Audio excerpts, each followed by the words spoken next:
Albert आइन्स्टाइनले एकचोटि भनेको थियो कि कुनै पनि जिनिसमा 1% ट्यालेन्ट र 99% हार्डवर्क हुन्छ। कुनै पनि मानिसमा धेरै प्रकारको ट्यालेन्ट हुँदैन। हरेक मान्छे आफ्नो मेहनतको दममा ट्यालेन्ट हुन्छ या केही गर्छ। यदि तपाईँ विद्यार्थी हो भने यो कुरा तपाईको लागि।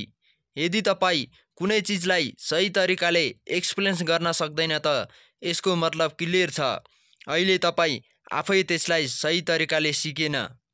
यदि तपाईले यो कुरालाई राम्रोसँग सिकेको छ त तपाईले त्यसलाई राम्रोसँग एक्सप्लेन गर्न सक्छौ। इन्डियाको स्वामी विवेकानन्दले भनेको छ कि आफ्नो जिन्दगीमा रिस्क ल्याऊ। रिस्कलाई लिएर आफूले जित्यो भने तपाईले अरूलाई जिताउन सक्छौ।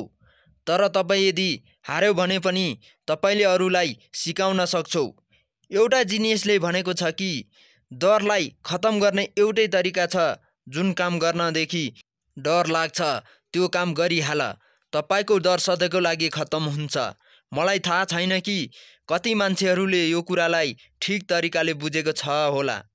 तर तपाईले बुझिसकेको छ त तपाईको जिन्दगीमा यस्तो काम हुन्छ कि तपाईले जिन्दगीमा कहिल्यै सोचेको छैन होला। माइकल जोर्डनले भनेको छ मैले आफ्नो जिन्दगीमा 9000 भन्दा धेरै सर्ट मिस गरेको छ।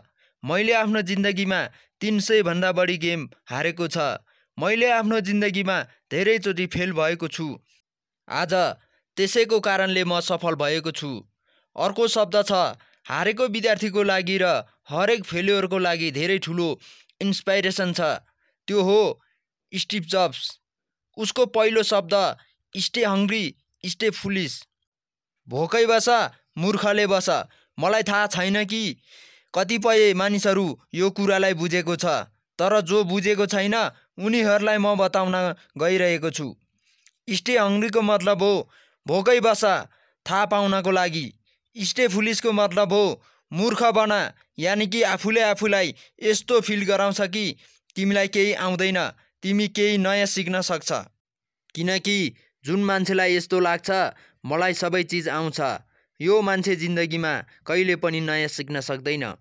उसैको अर्को शब्द छ मैले आफ्नो बेस्ट दिएको छ त्यसपछि पनि म फेल भएछ भने पनि मलाई केही फरक पर्दैन।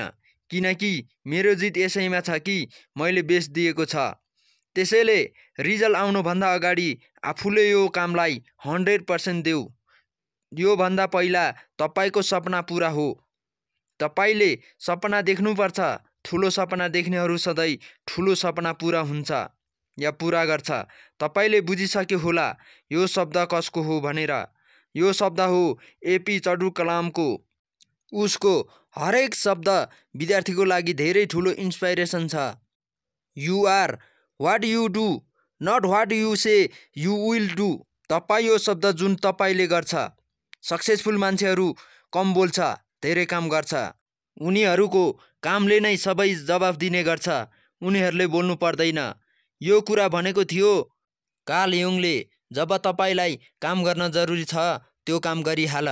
यो कुरा भनेको थिए एलोन मास्कले। यस्तै यस्तै महान सक्सेसफुल मान्छेहरूले भनेको कुरालाई लिएर अगाडि बढ्यो भने तपाईँ पनि एक दिन उनीहरूमध्ये एक हुनेछौ। जय नेपाल।